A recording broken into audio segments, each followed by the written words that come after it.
I'm Dan Ackerman, and we are here taking a look at the Asus Taichi 21. This is one of the more inventive Windows 8 laptops that we've seen. You may have seen it at CES or previously. Now we've actually got the final version here. And of course, from the front, this looks like a standard ultra-portable laptop. It's got an 11-inch display. The catch is, unlike a lot of other hybrids where the screen flips over or folds or somehow detaches, this system simply has an entirely separate display on the back of the screen. Now, the one on the back of the screen over here is a touchscreen. You can move your finger on it like that, and that's pretty essential for Windows 8.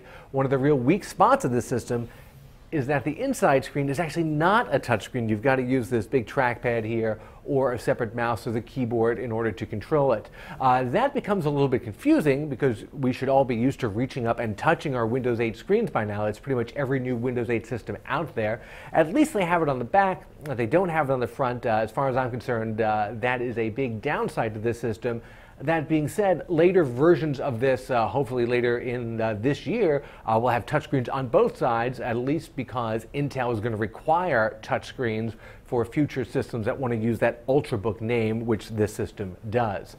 This version is a Core i7 version, which means it's actually pretty powerful and ran any of the tests and apps that we wanted to run very smoothly, very quickly, and both screens are 1920 by 1080 screens, which is very high resolution, so big plus there. The connections are mostly ones that you'll need adapters for, whether it's a dongle for an Ethernet jack or for the HDMI port or the VGA port, so you might be walking around with a pocket full of adapter cables and things like that.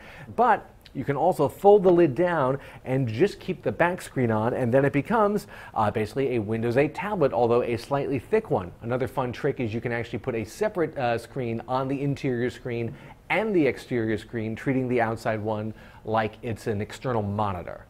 The Asus Taichi is really more of a clever proof of concept than anything super practical. Maybe if you want to, show a PowerPoint presentation or video to somebody while you're looking at it without turning your machine around, that's a good reason to use it. Or maybe play a video for the kids while you're doing some work. That's maybe another reason. I can't think of too many people who run into that situation all that often, at least often enough to make this your main machine. But I'm definitely looking forward to a future dual touchscreen version of this.